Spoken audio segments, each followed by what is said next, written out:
Al Khobar சொல்வேந்தர் மன்றம் நடத்தும் இந்த அருமையானதொரு விழாவிற்கு வருகை தந்து இந்த பட்டிமன்றத்தை ரசிக்க வருகை தந்திருக்கும் தாய்மொழி உறவுகளே, உங்கள் அனைவரையும் இந்த பட்டிமன்றத்தின் வாயிலாக சந்திப்பதில் நாங்கள் எல்லாம் மற்றற்ற மகிழ்ச்சி அடைகின்றோம். பட்டிமன்றத்தை துவங்குவதற்கு முன்னதாக இந்த பட்டிமன்றத்தை ஆரம்பம் செய்து வைத்த சொல்வேந்தர் மோகன்தாஸ் அவர்களுக்கு எங்களுடைய நன்றிகளை தெரிவித்துக் கொள்கிறோம். ஏன் அவருக்கு மட்டும் ஒரு சிறப்பு நன்றி அப்படின்னு உங்களுக்கு ஒரு கேள்வி எழலாம். ஏன்னா சில பட்டிமன்றங்கள்ல நாங்க பட்ட அனுபவம் ஒன்று இருக்கு. ஒரு பட்டிமன்றத்துக்கு போயிட்டு அங்க அந்த பட்டிமன்றத்தை அழைக்கணும். ஒரு நெறியாளர், தொகுப்பாளர்.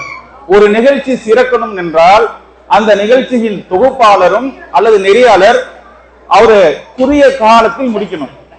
என்ன நினைச்சு தெரியுமா? பட்டிமன்ற தலைப்பு என்ன என்று ஒரு 1/4 மணி நேரம் பேசினாரு. நடுவர் யாரு என்று 1/2 மணி நேரம். இந்த அணில என்ன பேச போறாங்கன்னா அதுக்கு ஒரு 1/4 மணி நேரம். இந்த அணில என்ன பேச போறாங்கன்னா அதுக்கு ஒரு 1/4 மணி நேரம். பட்டிமன்றமே மொத்தம் 1 மணி நேரம் தான். ஆனா அவரு பேசினது 50 நிமிஷம். நாங்க கீழே இருந்து சொன்னோம், இன்னும் 10 நிமிஷம் தான் இருக்கு, முடிவை நீங்களே சொல்லிருங்க, பட்டிமன்றத்தை முடிச்சுக்கலாம் அப்படின்னு. அந்த மாதிரி ஒரு சங்கடத்தை ஏற்படுத்தாமல் நேரத்தை கனகச்சிதமாக முடித்து கொடுத்ததற்காக சொல்வேந்தர் மோகன்தாஸ் அவர்களுக்கு எங்கள் நன்றியை தெரிவித்துக் கொள்கிறோம். ஏனென்றால் நேரத்தை பேணுதல் என்பதும் நேர்மையான விஷயம். அதான் தலைப்புக்குள்ள வர்றோம். இப்ப பட்டிமன்றத்தின் தலைப்பு, இன்றைய சூழலில் நேர்மையாக வாழ்வது சாத்தியமா அசாத்தியமா? முதல்ல நேர்மை என்றால் என்ன? நம்ம எல்லாருக்கும் தெரியும். நேர்மைன்னா பல விளக்கங்கள் இருக்கு நேர்மைக்கு. ஒழுக்கமாக வாழ்வது நேர்மை, பிறருக்கு தீங்கு செய்யாமல் இருப்பது நேர்மை, பிறருக்கு உதவி செய்வது நேர்மை, கெடுதல் செய்யாம இருக்கணும், பொய் பேசாம இருக்கணும், புறம் பேசாம இருக்கணும். இப்படி நிறைய விஷயங்கள் இருக்கு. இவ்வளவு விஷயம் இருக்கு, இதெல்லாம் சொல்றதுக்கே சிரமமா இருக்கு, இது வாழ முடியுமா அப்படின்னு இவங்க இதை எதுக்கு இவ்வளவு கஷ்டப்பட்டு சொல்றீங்க? நேர்மைனா வாயால் நேர்மையாக இருப்பது வாய்மை, உடலால் மெய்யால் நேர்மையாக இருப்பது மெய்மை, உள்ளத்தால் நேர்மையாக இருப்பது உண்மை. இப்படி சுருக்கிக்கங்க, எளிமையாக வாழ முடியும் அப்படின்னு இந்த அணியில 3 பேர். இப்ப நமக்கே ஒரு சந்தேகம் இருக்கும், இன்றைய சூழலில் நேர்மையாக வாழ்வது சாத்தியமா அசாத்தியமா அப்படிங்கிறது நமக்கு ஒரு ஐயமா தான் இருக்கு. இவங்க என்ன பேசுறாங்க அப்படின்னு பாத்துருவோம். பார்த்துட்டு அப்புறமா நம்ம ஒரு முடிக்கு வருவோம், நேர்மையா வாழ முடியுமா முடியாதா அப்படின்னு.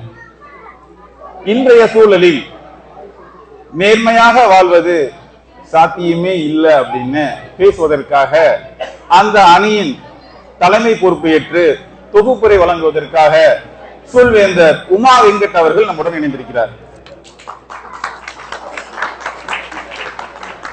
இவரை பத்தி சொல்லணும்னா இவர் மிக ஒரு அழகான கவிஞர், திறன்மிகு சொல்வேந்தர். இவருடைய கவிதையில எனக்கு ஒரு வரி ஞாபகத்துக்கு வருது. எழுதியிருந்தாங்க, புகைப்படம் எடுக்கும் கலைஞன் புகைக்காத இளைஞன் அப்படின்னு ஒரு வரி எழுதியிருந்தாங்க. மிக அருமையான வரி. நேர்மை என்பது நம்ம பிறரிடத்துல காட்டுவதில்லை, நமக்கு நாமே நேர்மையாக இருப்பது. இப்ப புகைப்பிடிப்பது என்பது நமக்கு தீங்கு விளைவிக்குதுல, அதை செய்யாம இருக்க முடியுதா அப்படின்னு அந்த கவிதையும் நம்ம இணைத்து பார்க்கும் பொழுது சாத்தியம் இல்லை என்று அவங்க. அதை தொடர்ந்து அந்த அணியில் பேசுவதற்காக வந்து இருக்கக்கூடியவர் சொல்வேந்தர் ராமமூர்த்தி அவர்கள். இவர் பட்டுக்கோட்டையை சேர்ந்தவர். திரைப்படங்களில் பட்டுக்கோட்டை அவரோடு ஒரு பாட்டு எழுதியிருப்பாரு, குறுக்கு வழியில் வாழ்வை தேடும் குருட்டு உலகமடா, இது கொள்ளையடிப்பதில் வல்லமை காட்டும் திருட்டு உலகமடா, தம்பி தெரிந்து நடந்து கொள்ளடா, இதயம் திருந்த வழி சொல்லடா அப்படின்னு எழுதியிருந்தாரு. அதே ஊரை சேர்ந்தவர், பட்டுக்கோட்டையுடைய உறவினர் கூட. இவர் ஒரு கவிதை எழுதினார். அந்த கவிதையில் எனக்கு மிக பிடித்த ஒரு வரி, முதுகில் விழும் சாட்டை அடிகளுக்கு முந்தி ஓடும் குதிரை போல ஓடுகிறேன். நான் நேர்மையா இருக்கத்தான் ஆசைப்படுறேன், ஆனா இந்த சமுதாயம் சாட்டையால நீ அடிக்க அடிக்க என்னால் நேர்மையா வாழ முடியல அப்படின்னு அவரு இருக்காரு பாருங்க. கடைசியா அவரு சொல்லல, ஆனா மனசுல நினைக்கிறாரு நேர்மையா இருக்கிறத விடுங்க. ஒரே ஒரு சிம்பிளா ஒரு எக்ஸாம் சொல்றாரு. மனைவி சொல்றத அம்மாட்ட சொல்ல முடியுமா?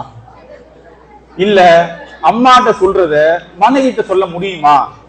நேர்மையா இருக்குமான்னு நினைக்கிறாரு. ஆனா அவர் நினைக்கிறது நீங்க எப்படி சொல்றீங்கன்னு என்கிட்ட கேட்கலாம் நீங்க. ஆனா அவர் சமயங்கள்ல மைண்ட் வாய்ஸ் நினைச்சு சத்தமாவே பேசக்கூடியவர்.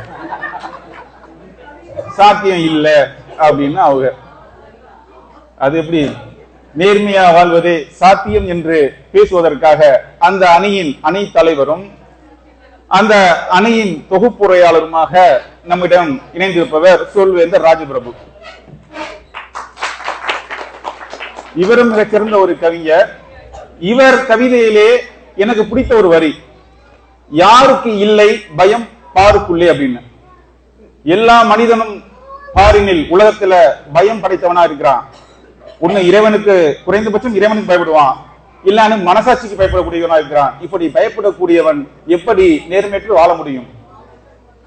இப்ப நேர்மையற்று வாழ்ந்தா ஒண்ணு இறைவன் பார்க்கிறான்னு ஒரு தைரியம் இருக்கும், பயம் இருக்கும், அல்லது நம்ம மனசாட்சி நம்மள உறுத்தம்ல அந்த பயம் இருக்கும் அப்படின்னு அந்த கவிதையில சொல்லியிருந்தாரு. அதை தொடர்ந்து அந்த அணியில் பேசுவதற்காக திறன்மிகு சொல்வேந்தர் ஹைதர் அவர்கள், மிகச்சிறந்த கவிஞர், மிகச்சிறந்த பேச்சாளர், நிச்சயமாக நேர்மையாகத்தான் வாழ முடியும் என்று பேச வந்திருக்காங்க. இந்த கடைசியா நீல கலர்ல சட்டப்பட்டது பேர் பாருங்க, சொல்வேந்தர் சுரேஷ் சிவானந்தம். அவரை நாங்க சொக்கத்தங்கம் சுரேஷ் தான் கூப்பிடுவோம். ஏன்னா தங்கத்தில் செம்பு கலந்தால் நேர்மையற்று விடும், செம்பு கலக்காத தங்கம் சொக்கத்தங்கம், நேர்மையான தங்கம் என்பதனால். வரும்பொழுது துண்டெல்லாம் போட்டு வந்தாரு, நாங்க தான் வேணான்னு கழட்டி வச்சிட்டோம். ஏன்னா மேடையில துண்டை போட்டு வாழ முடியும் தாண்டலான்னு சொல்லி வந்தாரு. அந்த அளவுக்கு நேர்மையா வாழ முடியும் அப்படின்னு பேசுவதற்காக அந்த அணியில இப்ப பட்டிமன்றத்தை தொடங்கிடுவோம். இன்றைய சூழலில் நேர்மையாக வாழ்வது சாத்தியமே இல்லை, அது அசாத்தியம்தான் என்று பேசுவதற்காக அந்த அணியில் சொல்வேந்தர் வெங்கடேஸ்வரன் அவர்கள் வாங்க. நடுவர் உள்ளிட்ட அவையினருக்கு எனதுடைய மாலை வணக்கம். இன்றைய சூழலில் நேர்மையாக வாழ்வது சாத்தியமே என்று பேச வந்திருக்கும் பேச்சாளர் அவர்களுக்கும், இல்லை அது அசாத்தியமே என்று பேச வந்திருக்கும் என் அணியினருக்கும் என் வணக்கத்தை தெரிவித்து என் உரையை தொடங்குகிறேன். நடுவரையா அவர்களே, இன்று ராஜா அவர்கள் அந்த அணியில் அசாத்தியமே என்ற அணியில் அமர்ந்திருப்பதே ஒரு நேர்மையின்மைதான். ஏன் அப்படி சொல்றேன்னா, நானும் ராஜாவும் ஒரே நிறுவனத்துல ஒரே திட்டத்துல பணிபுரிகிறோம் என்பது சிலருக்கு தெரியும். நான் சில சந்தர்ப்ப சூழ்நிலைகளில் ஒரு சில விஷயங்களை நேர்மையாக செய்ய முடியாத பொழுது அவர் என்னிடம் வந்து ஆலோசனை சொல்லுவார். என்னன்னு சொல்லுவார் தெரியுமா? நீங்க எந்த ஆணியையும் நேர்மையா புடுங்க வேண்டாம் அப்படின்னு சொல்லுவார். ஆமா, அப்படி புடுங்க நினைச்சா உங்க சோத்துல வெஸ்ட வச்சிருவாங்க, சவுதிக்கு எதுக்கு வந்தீங்களோ அந்த வேலையை மட்டும் பார்த்துட்டு போங்க அப்படின்பாரு. சோ அந்த மாதிரி அறிவுரை சொன்னார், ஆலோசனை சொன்ன ராஜா இன்னைக்கு யாப்பா அந்த அணியில போய் சாத்தியமே அணிகளை போய் உட்கார்ந்துருக்கிறேன்னு கேட்டா, அதெல்லாம் வந்து மேடைக்கு வந்துட்டா நம்ம நல்லவங்களா காமிச்சுக்கணும் அப்படிங்கிற நடிக்கிறாரு. ஆமா, ஏன் ராஜா உனக்கு இப்படி ஒரு விளம்பரம் எல்லாம்? அடுத்தது நடுவரே, ஒரு பட்டிமன்றத்திலாவது நீங்க கொடுத்த நேரத்திற்குள் ராஜா பேச்சை முடித்திருக்கிறாரா? இன்று முடிப்பாரா? இது நல்ல கேள்வி. நடுவர் ஐயா அவர்களே, நீங்க பல லட்சத்தை முதலீடு செய்து டி சேனல் என்ற ஒரு சேனலை நேர்மையாக நடுநிலையோடு நடத்தி கொண்டிருக்கிறீர்கள். இங்குள்ள பார்வையாளர்களுக்கு எத்தனை பேருக்கு அந்த டி சேனலுடைய அறிமுகம் தெரியும்? டி சேனல் அறிமுகம் தெரியாது. ஏன்னா நீங்க நேர்மையாக நடுநிலையாக எங்க நம்ம சேனல்ல போடுற வீடியோவை இன்னொரு சேனல் எடுத்து போட்டுறாங்க. அதனாலதான் நடுவரை என்ன சொல்றேன்னா, ஏன்னா போன பட்டிமன்றம் கூட ஒன்று பேசணும்னா அல்காசால நம்ம சேனல்ல வர்றதுக்கு முன்னாடி இன்னொரு சேனல்ல வந்துருச்சு. சரி, உங்களுக்கு எத்தனை வியூஸ் கிடைச்சது? நம்ம அவங்களோட கம்மி தாங்க. அதனால நான் என்ன சொல்றேன்னா, நான் இப்ப ஒரு ஆலோசனை சொல்றேன். அந்த புருடா பாட்டி எல்லாம் வச்சுட்டு ஒரு நிகழ்ச்சியை சேர்த்து நேர்மையா பேசுறது புருடா பாட்டி. ஆமா, இந்த புருடா பாட்டி எல்லாம் வச்சுட்டு ஒரு நிகழ்ச்சியை எடுத்து உங்களுடைய யூடியூப் சேனல்ல ரிலீஸ் பண்ணுங்க. மில்லியன்ஸ் கணக்குல வியூஸ் கிடைக்கும். அப்ப இவங்களாலதான் நமக்கு வியூஸ் வருது இல்லையோ? ஆமா, அதத்தான் எங்களுடைய சொல்வேந்தர் மன்றமோ ஒரு விடயத்தை எப்படி மிகைப்படுத்தி சொல்லணும் அப்படிங்கறத பயிற்சி கொடுக்கறாங்க. அடுத்ததாக, இன்றைய சூழ்நிலையில் நேர்மையாக வாழ்வது சாத்தியமே என்று சொல்வதற்கு 100 காரணங்கள் இருக்கலாம். என்ன, நான் அவங்க அன்னைக்கு பேசுறேன்னு நினைக்காதீங்க, பொறுமையா இருங்க. அவங்களுக்கு 100 காரணங்கள் இருந்தால் எங்களுக்கு அசாத்தியமே என்று சொல்வதற்கு கோடி காரணங்கள் இருக்கின்றன. அதனால தான் நான் என்ன சொல்றேன், புரிஞ்சுக்கோங்க, இதைத்தான் நாங்க சொல்ல வரோம். அதாவது அவங்க எப்ப பார்த்தாலும் நேர்மை நேர்மை நேர்மை சொல்லிட்டு இருந்தா அவங்களுடைய வாழ்க்கையை மற்றவங்களுடைய அபிப்பிராயத்துக்காக வாழ்றாங்க. ஆனா அந்த அபிப்பிராயங்கள் எல்லாமே ஒரு வெத்து அபிப்பிராயங்கள். ஆனா நாங்க அப்படி கிடையாது. எங்களுடைய வாழ்க்கை எல்லாமே ஃபேக்ட், ஒரு யதார்த்தத்தின் அடிப்படையில் எங்களுடைய வாழ்க்கையை நாங்கள் அமைத்துக் கொள்கிறோம். அதனாலதான் நாங்க சொல்றோம், இன்றைய சூழலில் நேர்மை என்பது ஒரு கஷ்டமான விஷயம் அப்படின்னு. சரி, இன்றைய சூழ்நிலையில் நேர்மை என்பது கஷ்டமான விஷயம் அப்படிங்கிறதுக்கு ஒரு 5 காரணங்களை சொல்றேன். முதலாவது காரணமா நான் சொல்ல நினைப்பது என்னன்னா பொருளாதார அழுத்தம். என்ன பொருளாதார அழுத்தம்? அதாவது இன்றைய நம்மளுடைய வாழ்க்கை தரம் நல்ல மிக உயர்ந்ததாக இருக்கிறது. ஆனா அந்த உயர்ந்த வாழ்க்கை தரத்தை நாம அடைவதற்கு நாம மிகப்பெரிய விலையை கொடுக்க வேண்டியதா இன்னைக்கு இருக்கிறது. அந்த விலையை கொடுக்கறதுக்கு நாம இன்னைக்கு ஒரு நல்ல அலுவலகத்துல ஒரு நல்ல வேலைக்கு செல்ல வேண்டியது இருக்குது. அந்த மாதிரி ஒரு நல்ல வேலைக்கு போகிறதுக்கு நிறைய போட்டி இருக்கிறது. அந்த நிறைய போட்டி இருக்கிற சூழ்நிலைக்கு போகும்போது அங்க நிறைய பேரம் பேசப்படுகிறது. அந்த பேரத்தில் எடுக்கப்பட்ட வேலையில் வாங்கப்படும் சம்பளத்திற்கும் நாம செலவு செய்யறதுக்கும் இருக்கக்கூடிய இடைவெளி ரொம்ப அதிகமாக இருக்கிறது. அதனால நம்மளுடைய வாழ்க்கையையும் நம்மளுடைய வேலையையும் நாம பேலன்ஸ் மெயின்டைன் பண்றது ரொம்ப கடினமான விஷயமா இருக்குது.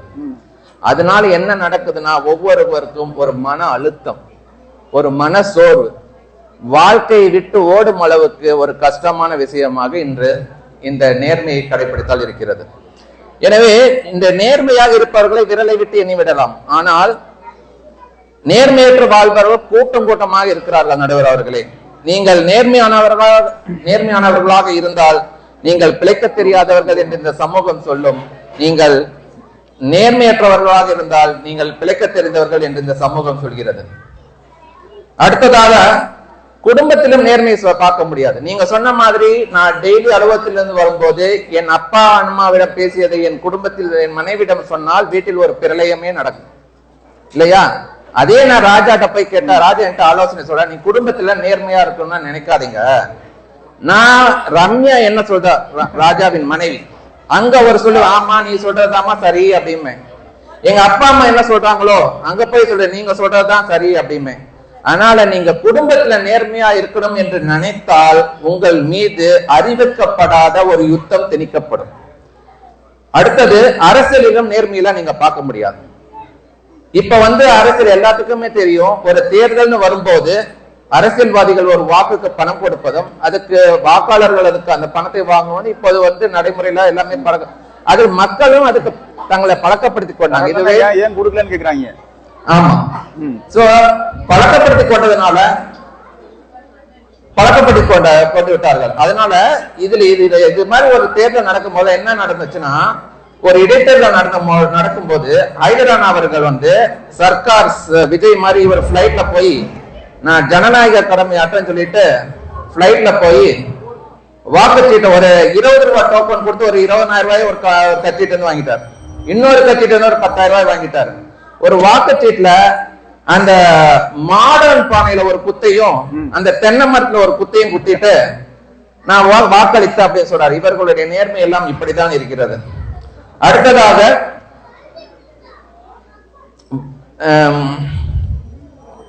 வர்த்தகத்திலும் நாம நேர்மையை பார்க்க முடியாது. இப்போது வர்த்தகத்துல வெறும் பர்டிகுலரா உணவு விடுதிகளை அவர்கள் நிறைய பணத்தை நோக்கமாக வைத்து உணவு விடுதிகளை நடத்துகிறார்கள்.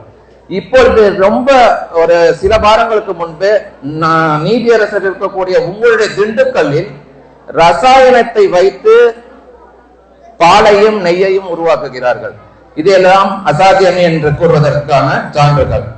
சமுதாயத்திலும் நேர்மை இல்லை என்பதை நம்மில் எத்தனை பேர் மஞ்சள் பிஸ்கட்டை நம் நாட்டிற்கு எடுத்து செல்லும் போது நாம் சுங்கவரியை செலுத்தி செல்கிறோம். அதனால் நேர்மையாளர்களை சமூகம் கொண்டாடுவதில்லை என்று சொல்கிறேன். கடைசியாக, பொய் என்பது இப்போது வாழ்வியல் முறையாக மாறிவிட்டது என்று ஒரு ஆய்வு சொல்கிறது. ஒவ்வொரு நாளும் ஒவ்வொருவரும் சராசரியாக 200 பொய்களை சொல்கிறோம் என்று அந்த ஆய்வு சொல்கிறது. நாம் இப்பொழுது வேலண்டைன்ஸ் டே கொண்டாடுகிறோம், இல்லது ஃப்ரெண்ட்ஷிப் டே கொண்டாடுகிறோம், மதர்ஸ் டே கொண்டாடுகிறோம். ஆனால் ஹானஸ்டி டே என்று எதையும் கொண்டாடுவதில்லை. இதுவே சான்று அசாத்தியம் என்பதற்கு இதுவே ஒரு சான்று. எனவே நிறைவாக, இன்றைய சூழலில் நேர்மையின் இடத்தை பணம், புகழ், பதவி ஆகியது ஆக்கிரமித்துக் கொண்டதால் இன்றைய சூழ்நிலையில் நேர்மையாக வாழ்வது அசாத்தியமே என்று நீங்கள் தீர்ப்பு வழங்குமாறு கேட்டுக்கொண்டு வாய்ப்புக்கு நன்றி கூறி விடைபெறுகிறேன். அமைகிறேன். நன்றி, வணக்கம். ரொம்ப சிறப்பாகவும் மிக அருமையாகவும் பேசிட்டு ஒரு 5 கட்டளை சொல்லியிருக்காரு. இந்த 5 கட்டளை இல்லாதனால நம்ம நேர்மையால வாழ முடியல அப்படின்னு மிக அருமையா சொல்லியிருக்காரு. இப்போ ஓட்டுக்கு காசு கொடுக்குறாங்கன்னா அரசியல்வாதியை நம்ம குறை சொல்றோம். ஆனா மக்கள் வாங்குறாங்க இல்ல. ஹைதராபாத் 2 அரசியல் வந்து காசு வாங்கியிருக்காரு. ஆனா அது ஏன் வாங்கினாரு கணக்கு. இப்போ ஒரு அரசியல் கட்சி காசு கொடுக்குன்னு வைங்களேன், இல்ல நான் நேர்மையா இருக்கேன் வேணான்னு சொன்னா, ஓ இவன் அவன் வாங்கி போவான் அந்த கட்சிக்காரனும் அப்படின்னு ஒரு எண்ணம் தோணும். இல்ல இவன்கிட்ட வேணான்னு சொன்னா இவன் அந்த கட்சிக்காரனும் எண்ணம் தோணும். அப்ப 2 இடத்துலயும் வாங்க வேண்டியது இருக்கு. வாங்கிட்டு 2 இடத்துலயும் ஓட்டு போடுறாரு அப்படின்னாரு. அப்புறம் உணவகங்களில் நடக்கக்கூடிய கலப்படம், அது ரொம்ப முக்கியமானது. இன்னைக்கு எந்த சாப்பாடை நம்ம சாப்பிடுறோம், இல்ல எந்த மருந்துகளை வாங்குகிறோம், எந்த பொருட்களை வாங்குகிறோம், இதெல்லாம் பார்த்தோம்னா எல்லாத்தையும் கலப்படம். ஒரு 2 கடை இருந்துச்சு, ஒரு 2 உணவகம். அதுல ஒரு உணவகத்துல இருக்கிறவன் கேட்கிறான், உன் கடையில மட்டும் எப்படி இவ்வளவு நல்ல வியாபாரம் போடுது, ஏன் கடையில அவ்வளவு வியாபாரம் இல்ல, நீ ஏதாவது இந்த ராசிக்கு படம் என்னென்ன படம் மாட்டிருக்கேன்னா, நான் இந்த படம் மாட்டல, ஒரே ஒரு படம் தான், அது கலப்படம், அதனால நல்லா ஓடுது அப்படின்னு சொல்றாங்க அப்படின்னு இவர் சொல்றாங்க. இப்ப இதுக்கெல்லாம் பதில் சொல்ல வேண்டும். வாங்க சொக்கத்தங்கம் சுரேஷ் அவர்களே. நேர்மை இல்லாம வாழ முடியும்ட்டு சொல்லிட்டு போலான்ட்டு உட்கார்ந்துட்டு இருக்கிற நம்ம எதிர்கட்சி அணியினருக்கும், இந்த பட்டிமன்றத்தின் தலைவர் மற்றும் என்னுடைய சக அணியினருக்கும் வணக்கம். கொஞ்ச நேரத்துக்கு முன்னாடி நம்ம நண்பர் வெங்கடேஷ் வந்து நேர்மை இல்லாம தான் வாழ முடியும் அப்படின்னாரு. குடும்பத்துல பொண்டாட்டி கிட்ட பேசுறத அம்மா கிட்ட பேச முடியாது, அம்மா கிட்ட சொன்னதை பொண்டாட்டி கிட்ட சொல்ல முடியாதுன்றாரு. இவர் வந்து குடும்பத்தை நடத்த வந்தாரா இல்ல குடும்பத்தை வெட்ட வந்தாரா எனக்கு தெரியலையே. எல்லா அம்மாவும் ஒரு காலத்துல பொண்டாட்டியா இருந்து வந்தவங்க தான், அவங்களுக்கு தெரியும். 25 வருஷமா வளர்த்த பையன் எப்ப பொய் பேசுவான், பொய் பேசினா எப்படி நடப்பான்னு தெரியும். அவங்க தெரிஞ்சுக்கிட்டேதான் ஒழிஞ்சு போட்டோம் அப்படின்னு நினைச்சிட்டு விட்டுட்டாங்க இவர. அடுத்ததாக நம்ம ராஜபிரபு அண்ணன்ட்ட வந்து சொன்னாரா, அப்ப வந்து ராஜபிரபு அண்ணா வந்து எந்த ஆணையும் புடுங்க வேணா, நீ வந்த வேலையை பாருன்னாரு. அதுல வந்து இவர் தப்பா புரிஞ்சுக்கிட்டாரு, நீ சவுதிக்காக வந்த வேலையை மட்டும் பாரு நேர்மையா அப்படின்னு சொன்னாரு நம்ம ராஜபிரபு அண்ணா. அதை விட்டுட்டு மற்றதை மட்டும் எடுத்துக்கிட்டாரு. அது அப்படி விட்டு எடுத்தது யாரோட குறைன்னு எனக்கு புரியல. அவர் ராஜபுரம் தெளிவா தான் சொல்லியிருக்காரு, நீங்க ஆபீஸ்ல செய்ய வேண்டிய வேலையை மட்டும் செய்யுங்க, ஆபீஸ்ல வந்து வீட்டு வேலை எல்லாம் செஞ்சிட்டு இருக்கீங்களே அதான். அடுத்ததாக நான் என்னோட அணி சார்பா நேர்மையாக ஒருத்தரால இருக்க முடியும்னு சொல்றேன். தனி மனித வாழ்க்கையில ஒருத்தரால கண்டிப்பா நேர்மையாக இருக்க முடியும். இதற்கு என்னோட வாழ்க்கையில நடந்த ஒரு சம்பவம். நான் ஒரு வீடு வாங்கினேன். வீடு வாங்கும் போது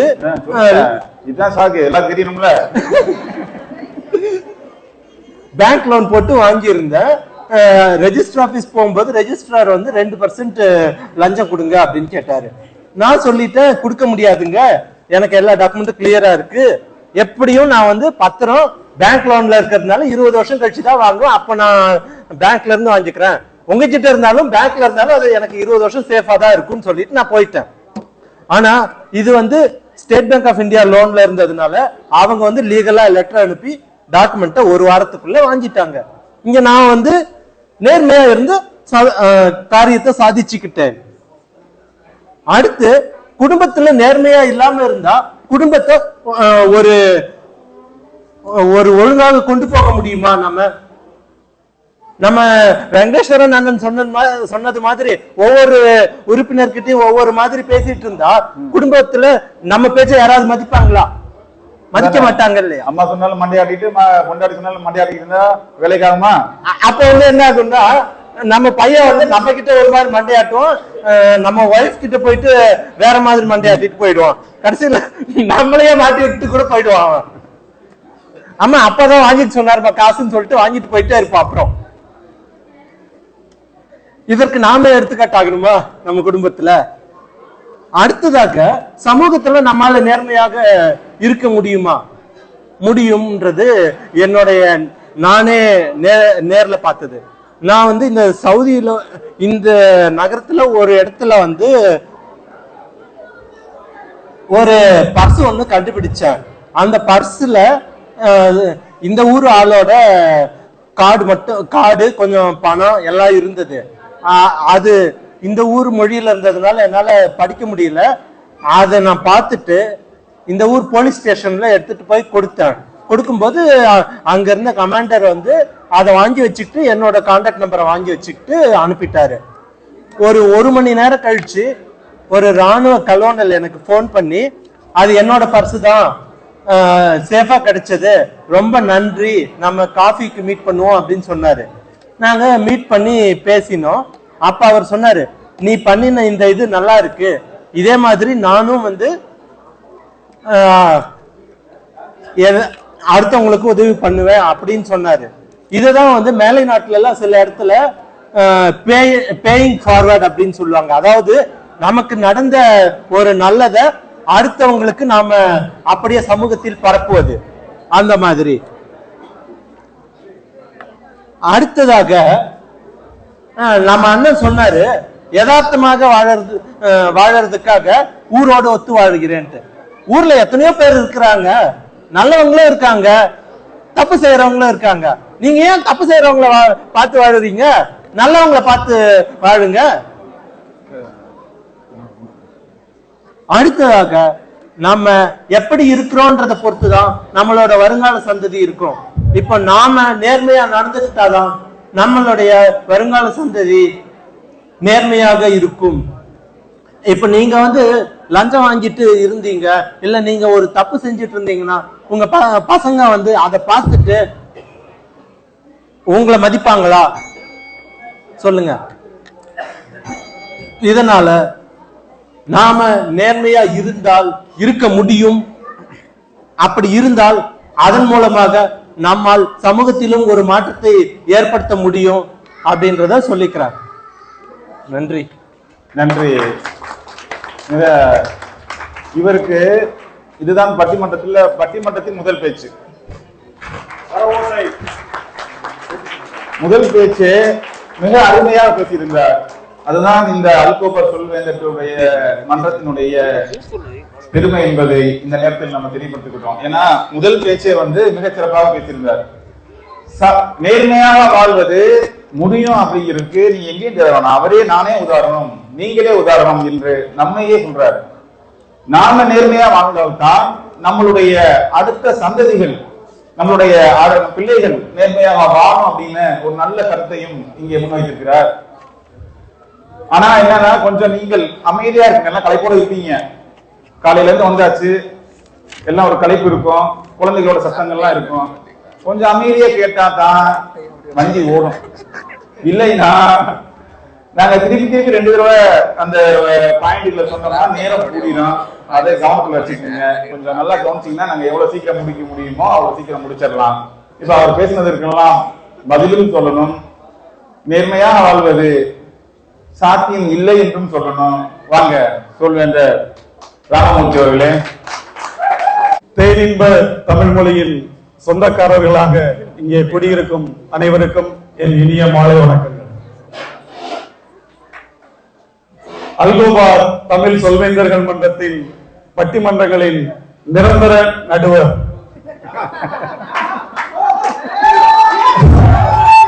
என்னுடைய பட்டிமன்ற ஆசான், எங்கள் பக்கம் தீர்ப்பு வழங்க காத்திருக்கும் நடுவர் மீரான் அவர்களே, இதுக்காக இவ்வளவு சொன்னீங்களா?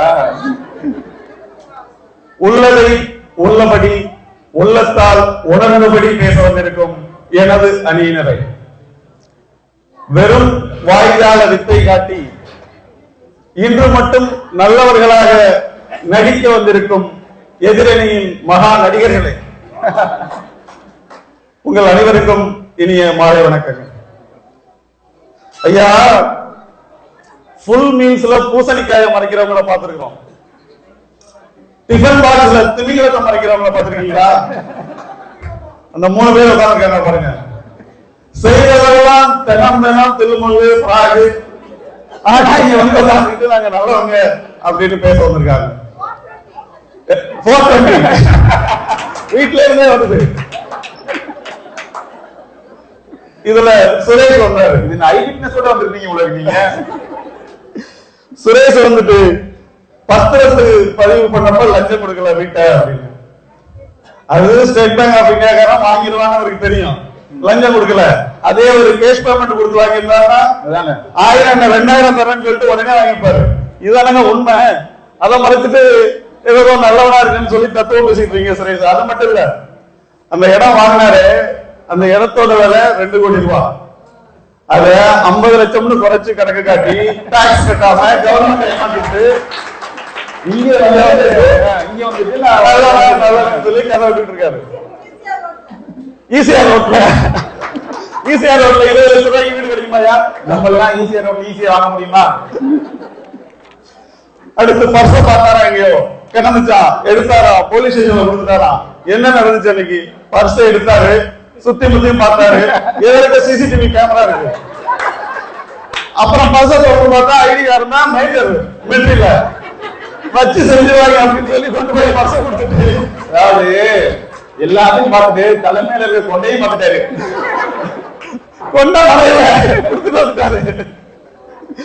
நடுவர்களே, நாங்க என்ன சொல்றோம் இன்னைக்கு? நல்லவனா வாழ்றதுக்கு தாங்க நாங்களும் முயற்சி பண்றோம். அதான் எங்களுக்கு ஆசை. ஆனா அந்த சமுதாயம் நம்ம நல்லா வாழ விடுவா? நாங்கள் காந்திஜி அவர்கள் தான் ஆசைப்படுறோம். ஆனால் கோட்சைகள் எங்களை குறிவைக்கிறார்கள். நாங்கள் கட்டணமனாக வாழ ஆசைப்படுகிறோம். ஆனால் எட்டப்பர்கள் எங்களை காட்டிக் கொடுக்கிறார்கள். அன்று காமராஜரையும் இன்று நல்ல கண்ணுவையும் தேர்தலில் தோற்கடித்தவர் யார்? அரசியல்வாதிகளா? இல்லவே இல்லை. எங்களுக்கு நல்ல அரசியல்வாதிகளே வேண்டாம் என்று ஓட்டுக்கு காசு போட்டு, ஓட்டுக்காக காசை வாங்கிக் கொண்டு அயற்கைகளை தேர்ந்தெடுத்த வாக்காளர்கள் தானே நடுவர்களே. அதனால் தான் சொல்கிறோம், இன்று நல்லவர்கள் அரசியல்வாதிகளாக மட்டுமல்ல, சாதாரண மனிதனாக கூட வாழ்வதற்கு இன்று வழி இல்லை என்பதுதான் எங்கள் வாதம். வரப்புயர நீர் உயரும், நீர் உயர நெல் உயரும், நெல் உயர குடி உயரும், குடி உயர கோல் உயர்வான் என்று தமிழ் மொழியில் உலாயும் உழைப்பையும் போற்றி வளர்ந்த நமது சமுதாயத்தில் இன்று குடி உயர்ந்தால்தான் கோல் உயரும் என்று எந்த கட்சி ஆட்சிக்கு வந்தாலும் டாஸ்மாக் பின்னாடியே டார்கெட் போட்டு பட்ஜெட் போட்டு எல்லாரையும் குடிகாரர்களாக மாற்றிக் கொண்டிருக்கிறார்களே. இந்த நிலையில் ஒரு அரசே அந்த வழியில் சென்றால் மக்கள் எந்த வழியில் நல்லவர்களாக வாழ முடியும் அவர்களே? அதுதான் எங்களது கேள்வி. நேரான மரங்கள் முதலில் வெட்டப்படுகின்றன, நேர்மையான மனிதர்கள் முதலில் குறிவைக்கப்படுகிறார்கள் என்பது சாணக்கியர் பல வருடங்களுக்கு முன்னாடி, பல ஆயிரம் வருடங்களுக்கு முன்னாடி சொல்லிக்கப்படும். இன்னைக்கு என்ன நடக்குது நாட்டுல? ஒரு அதிகாரி நேர்மையா இருக்க முடியுதா? ஒரு அதிகாரி நேர்மையா இருந்தா ஒண்ணு அவனை அந்த வேலையை விட்டு தூக்குறாங்க, இல்லைன்னா ஆளையே தூக்கிறாங்க. அதுதான் இன்னைக்கு நாட்டுல நடக்குது.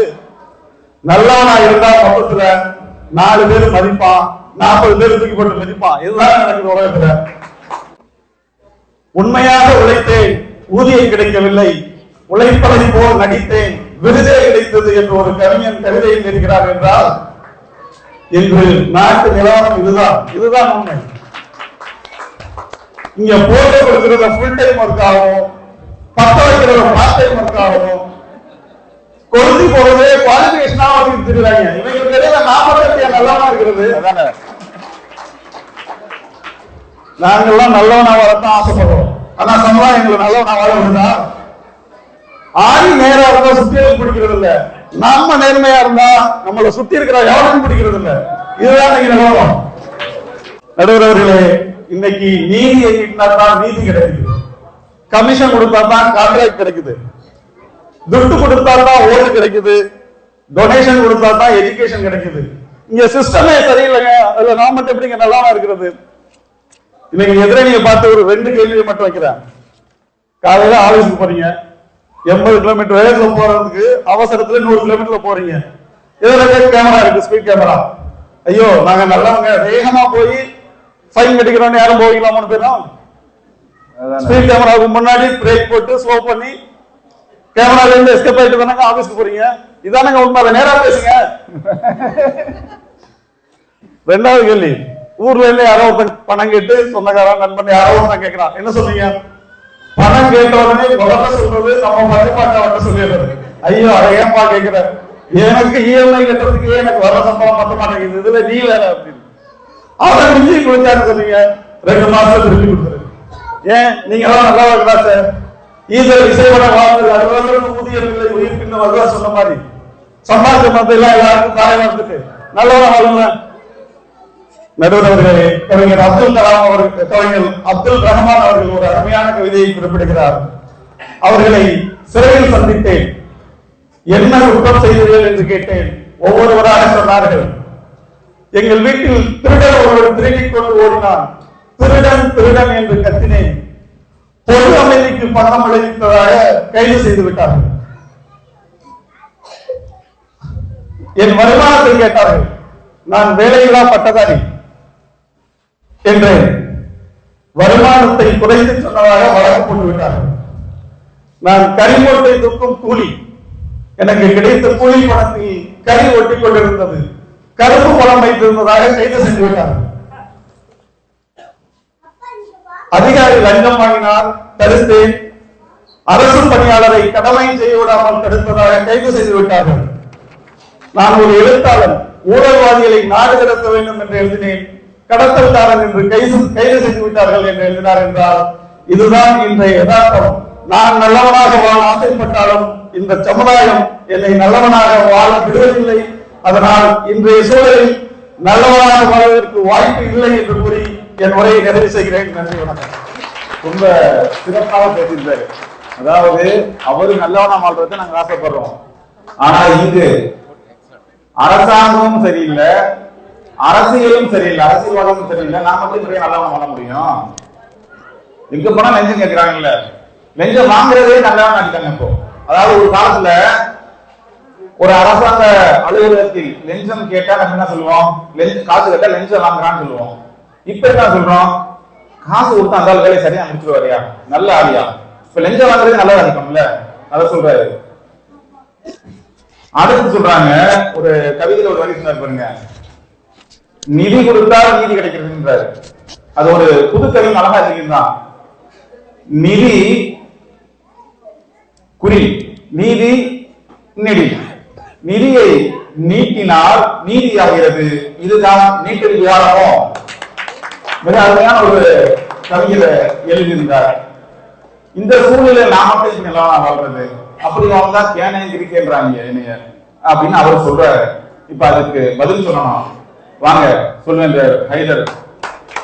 உலக தமிழ் சொந்தங்களுக்கு அல்கோவர் தமிழ் மன்றத்தின் நிரந்தர பட்டிமன்ற தலைவர் அண்ணன் சடகோபன் ரமேஷ் என்று சொல்வதை விட பட்டிமன்றத்தின் ஊற்றன், சிறந்தவன், சிந்தனை காப்போன் அண்ணன் வீரான் அவர்களை வாழ்த்தி இந்த பட்டிமன்ற கூட்டத்திற்கு வந்த அனைவருக்கும் அல்கோவர் தமிழ் சொல்வந்தர்கள் மன்றத்தின் சார்பாக வணக்கத்தினையும் நேசத்தினையும் நிறைவேற்றிக் கொள்கின்றோம்.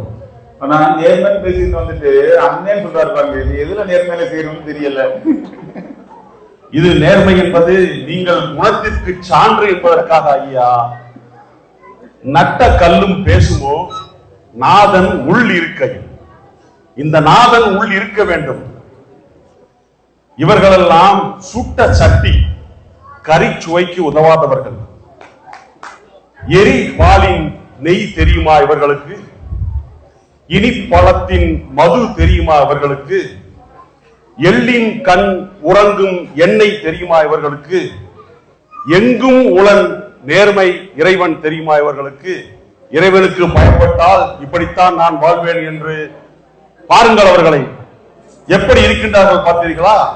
செல்வத்தின் சீமானங்களாக இருக்கின்றார்கள், ஆனால் பொய் சொல்கிறார்கள். இவர்கள் எல்லாம் குடிப்பது கூழ், ஆனால் கொப்பளிப்பதோ பன்னீர்.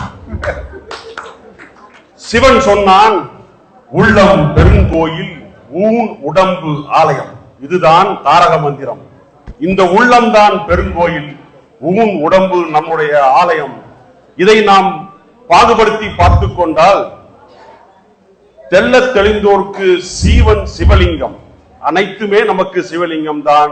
நம்மளுடைய நற்பண்புகளுக்கு நேர்மையானதுதான் இந்த வாழ்க்கை. நடுவர்களே, நேர்மை என்பது பனித்துளிக்குள் ஒரு கடல், எளிமைக்குள் ஒரு ஆழம். அது கண்டுபிடிக்க முடியாதது. குளத்தை கெடுக்கும் கோடாரி கம்புகளாக இங்கே அமர்ந்திருக்கிறார்கள் இந்த மூவரும். இவர்களுக்கு வாழ்க்கையில் நேர்மை என்பது கிடையாது, அந்த ஞாபகமும் இல்லை. உலகம் 1000 சொல்லட்டுமே, உனக்கு நீதான் நீதிபதி. மனிதன் எதையோ பேசட்டுமே, மனசை பார்த்துக்க நல்லபடி. நீங்கள் எல்லாம் மனசை பார்த்துக் கொண்டீர்கள் என்றால் இந்த உலகத்தில் அல்ல, ஈர் உலகத்திலும் நேர்மையாக வாழலாம். எனவே இந்த உலகத்தில் நேர்மையாக வாழ்வது என்பது மனதை சரியாக பார்த்துக் கொள்வது என்பதே ஆகும். ஒரு கவிஞன் சொன்னான், நேர்மையின் பாதை மிக கடினம் தம்பி, உன் நிழல் கூட உன்னை வளர்த்தால், உன் நிழல் கூட உன்னை வளர்த்தால் வளைத்தால் நிமிர்ந்து நில் தம்பி என்று சொன்னான். அதே அப்துல் ரஹ்மான். இவர் அப்துல் ரஹ்மானின் குணத்தை சொல்லிவிட்டு வேற எதுவோ சொல்லி இருக்கின்றார். இன்னொருவர் வந்து பேசினார், ஆணி புருடா மனக்குழப்பம் என்றெல்லாம் சொல்கின்றார். அவர் சொன்னது, அவருடைய மிக சரியாக சொன்னது அவருடைய அணியை பற்றி தான். ஆணி புருடா மா அழுத்தம் என்று சொல்லிவிட்டார்.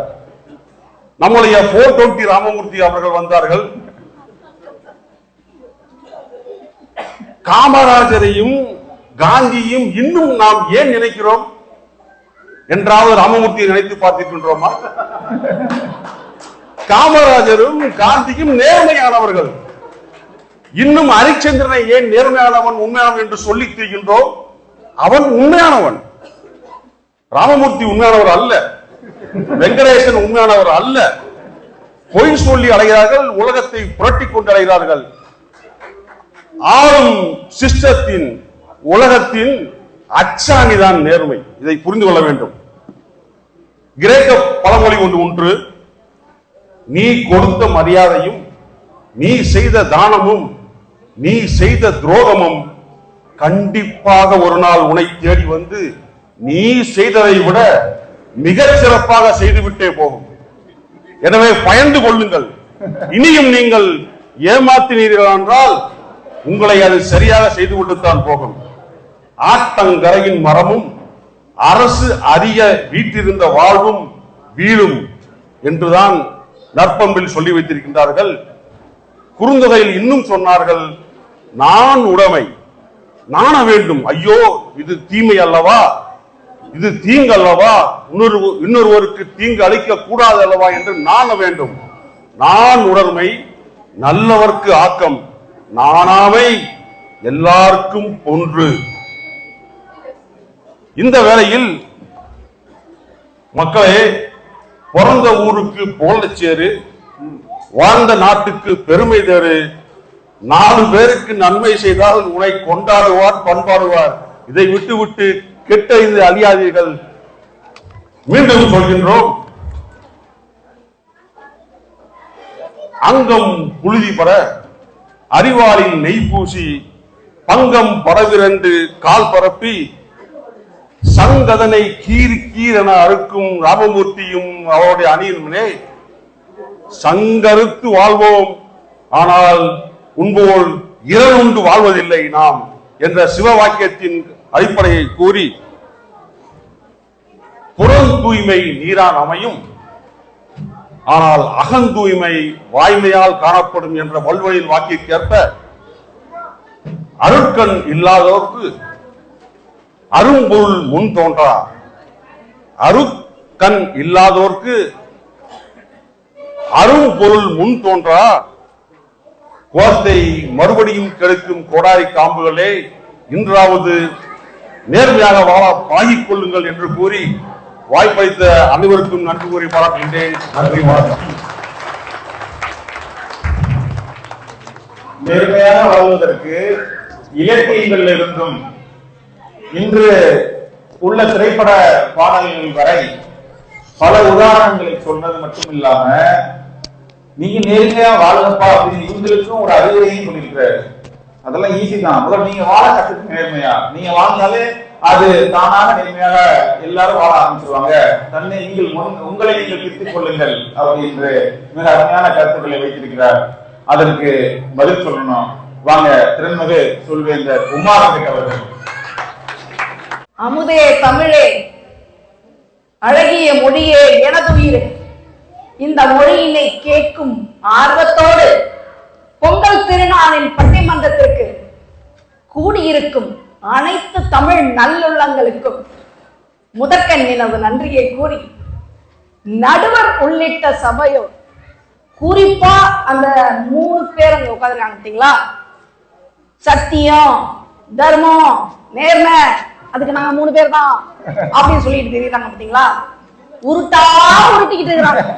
இன்னொருத்தர் பாக்கி இருக்காரு, அவர் ஒரு நோட்டனவே உருட்டிட்டு இருக்காரு பாருங்க. பேனாவை வந்ததுல இருந்தே உருட்டிட்டு இருக்காரு. அது உருட்டுலயே முரட்டு உருட்டா இருக்கு. ஆமா, என்ன நான் உருட்ட போறாருன்னு கேட்போம். முதல் கேள்வி நான் கேட்கிறேன். இப்ப வந்தாரு நம்ம ஹைதரன், வந்துட்டு எள்ளுக்குள்ள என்னென்னவோ சொன்னாரு. கேட்கிற நம்ம ஆளுங்க எத்தனை பேர் யோசிச்சிருப்பீங்க, சரியான பூமரங்கு தான் சொல்லுவீங்களா மாட்டீங்களா? நிச்சயமா நேர்மையா இருடான்னு இதெல்லாம் சொல்லிதான் தெரியணுமா என்ன? அந்த காலத்துல வாத்தியாருங்க சொல்லி வளர்த்தாங்க. இன்னைக்கு எந்த வாத்தியாரும் சொல்றதுக்கே பயப்படுறாங்க. இந்த உலகம் நேர்மையாக வாழ்வது அசாத்தியம் இல்லை என்று அவருக்கு கூட புரிய வைத்திருக்கிறது. பையன் எகிர்றான் சார், கம்முனு சார், வீட்டுக்கு ஒழுங்கா போகணும்ல. ஒரு பள்ளிக்கூடத்துல ஒரு மாணவன் சொல்லியிருக்கான், வாத்தியார் கண்டிச்சிருக்காரு. அப்ப மாணவன் சொல்லியிருக்கான், வாத்தியார் பார்த்து சொல்லியிருக்கான், நான் 50 நேரம் கட்டி சேர்ந்திருக்கேன், இதெல்லாம் கட்டிக்க கூடாது சார் இருக்கேன். வாத்தியார் சொல்லியிருக்காரு, நான் 5 லட்சம் கட்டி சேர்ந்திருக்கேன்டா, நான் கட்டிக்கொண்டா பாருங்க. கண்டிக்க முடியாது நடுவர் ஐயா அவர்களே. அவர் 50 லட்சம் கொடுத்தாலும் சரி, என்ன பண்ணாலும் சரி, அவன் அட்மிஷன் ஃபீஸ், டொனேஷன் ஃபீஸ் என்னென்னவோ மலமலையா கொடுத்துருக்கான். காரணம் என்ன தெரியுமா? இந்த உட்காந்துருக்கோமே நம்மளாம் தான். அந்த பள்ளிக்கூடத்துல 1000 சீட்டு தான் இருக்கு. என்ன பண்ணணும்? 1000 அட்மிஷன் ஃபார்ம் தான் கொடுக்கணும். என்ன பண்றானுங்க? 10,000 ஃபார்ம் கொடுக்குறாங்க. நம்ம போட்டி போட்டுட்டு கியூல நிக்கிறோம். இதுல பிளாக்ல கிடைக்குமான்னு வேற பாக்குறோம். எதுக்காக? நம்மை சுற்றியுள்ள சமூகம் நமக்கு கொடுக்கிற அழுத்தம் நம்மை நேர்மையாக வாழ விடுவதில்லை. அந்த அழுத்தத்தை நாம் நம் பிள்ளைகள் மீதும் திணிக்கிறோம். எந்த பிள்ளைகிட்டையாவது நீங்க போய் உங்க மார்க்க, நீங்க படிச்ச படிப்பை பத்தி ஓப்பனா பேசுவீங்களா? முருகா, எந்த அளவுக்கு நான் எவ்வளவு மார்க் தெரியுமா? வேணாம்பா, தாத்தா பாட்டிக்கிட்ட ஏற்கனவே கேட்டு வாங்கிட்டு அவங்க மார்க் லிஸ்ட் அப்படிங்கிறான். ஆனா அவங்க நம்ம என்ன சொல்றோம்? எப்படியாவது ஜெயிச்சிருப்பா, எப்படியாவது போட்டி போடுப்பா. சரி, அதை கேட்டு சில பிள்ளைங்க, ஒரு சில பிள்ளைங்க நேர்மையா படிச்சு பரீட்சை எழுதுனா என்ன நடக்குது? அங்க ஒருத்தன் கொஸ்டின் பேப்பரையே விலைக்கு வாங்கிட்டு வந்துட்டு மார்க் சேசிங் வேற பண்ணி இவனை விட 1 மார்க் கூட வாங்கிட்டான். அவனுக்கு சீட்டு மேற்படிப்புது, இவனுக்கு இல்ல. முடிவில் தற்கொலையில் முடிக்கிறார்கள், தன்னுடைய உயிரை மாய்க்கிறார்கள். நேர்மையா வாழ்ந்தா இப்படிதாங்க நடக்கும். நீங்க அவர் சொன்ன காமராஜர், காந்தி எல்லாருக்கும் செல வச்சு பார்த்திருப்பீங்க. அதே மாதிரிதான் நேர்மையா வளரனா உங்க வீட்லயே உங்க போட்டோக்கு போட்டு வச்சு மாலை போடுவாங்க. இதுதான் நடக்கும். நேர்மையா ஒரு பத்திரிகையாளன் ஒரு செய்தியை தன்னுடைய அலுவலகத்திற்கு கொண்டு சேர்க்கிறான் என்றால் அதை எப்படி எழுதணும்னு அந்த எடிட்டர் சொல்லுவார். இவன் வளைஞ்சு கொடுத்து எழுதலன்னா யாருக்காக அந்த உண்மையை கொண்டு சேர்க்க நினைத்தானோ அந்த மக்கள் அவனை காப்பாற்ற மாட்டார்கள். செய்தியை கட் பண்ணணும், இல்லன்னா செய்தி கட் பண்ணிடுவாங்க. அந்த கட் பண்ணும் போது மாத்திரம் உங்களுக்காக தானே ஐயா நேர்மையா இருக்கணும்னு தானே அந்த செய்தியை கொண்டு போய் சேர்த்தான். அவனை நடுத்தர்ல வச்சு வெட்டுவான். வெற்றவன் 4 பேரா இருப்பான். சுத்தி நின்று வேடிக்கை பார்க்கிற 40 நல்லவர்களாகிய நீங்கள் ஒருத்தர் தடுத்திருப்பீங்களா நேர்மையா? கடவுள் சாட்சியாக சொல்லுங்கள், நேர்மையாக வாழ்வது என்றால் ஒரு அநீதியை பார்த்து கொண்டு பேசாமல் செல்வது நேர்மையா? அந்த சூழ்நிலையா நமக்கு நமது வாழ்க்கை அமைந்து கொண்டிருக்கிறது? நிச்சயமாக நேர்மையாக வாழ்வது சாத்தியமே இல்லை. அதுவாக தூக்கிட்டு வராய ஒரு தீர்ப்பு சொல்ற நீதிபதிக்கு நேர்மையா இருந்தா என்னென்ன தண்டனை தெரியுமா? அவர் எழுதுற பேனா எவனோ கொடுக்கிற கட்டுக்கட்டா அனுப்பப்படுகிற நோட்டில் இருக்கு. ஆனா அநியாயமா தீர்ப்பு கொடுத்தா அடுத்த மாநிலத்துல கவர்னர், ராஜ்யசபால எம்பி. இதனால காந்திஜி வாழும்போது சிரிச்சாரோ இல்லையோ, அவர் சிரிச்சாப்புல ஒரு போட்டோவை போட்டுதான் நோட்டே அடிக்கிறாங்க. அவர் சிரிச்சிட்டு இருக்காரு. ஆனா அவர் வந்து பாருங்களேன், 5 ரூபாய் அப்படித்தான் சிரிக்கிறாரு, 500 அப்படித்தான் சிரிக்கிறாரு, 2000 அதே மாதிரி தான் சிரிக்கிறாரு. நம்ம நிலைமையை பார்த்துதான் சிரிக்கிறாரு. பாவம் இந்த ஜனங்கள் நேர்மையாக வாழ முடியாமல் அது சாத்தியமே இல்லை என்ற சூழ்நிலையில் வாழ்ந்து கொண்டிருக்கிறார்கள் என்று ஏக்கத்தோடு சிரிக்கிறார்கள். இவ்வளவு அநியாயங்கள் நடக்குது. சரி விட்டுருங்க, அவங்க எல்லாம் எங்கேயோ ஊர்ல நடந்தாங்க, ஊர் பக்கத்துல போறீங்க, நான் வந்துட்டேங்க சொல்ற. நீங்க எல்லாம் ஏர்போர்ட்ல என்ன கேள்வி, உங்க பொட்டி வெயிட் பொட்டி வெயிட் சரியா டிக்ளேர் பண்ணிருப்பீங்களா? அப்படி அப்படி சாட்சி வச்சு பொட்டியை அப்படி ஒழிச்சு வச்சு இந்த பக்கத்துல இருக்கிறோட பாதையை தள்ளி என்ன கேள்வி நேரமா டிக்ளேர் பண்ணிருக்கீங்க? அதை விடுங்க, கழுத்து நிறைய நகையை போட்டு ஒரு அம்மா வந்து 4-5 மோதிரத்தை சங்கிலியில கோட்டு போட்டுட்டு இருக்கு. இது என்னடா புதுவிதமான ஐட்டமா இருக்கு அப்படின்னா அப்பதான் எடுத்துட்டு ஊருக்கு போலாம்.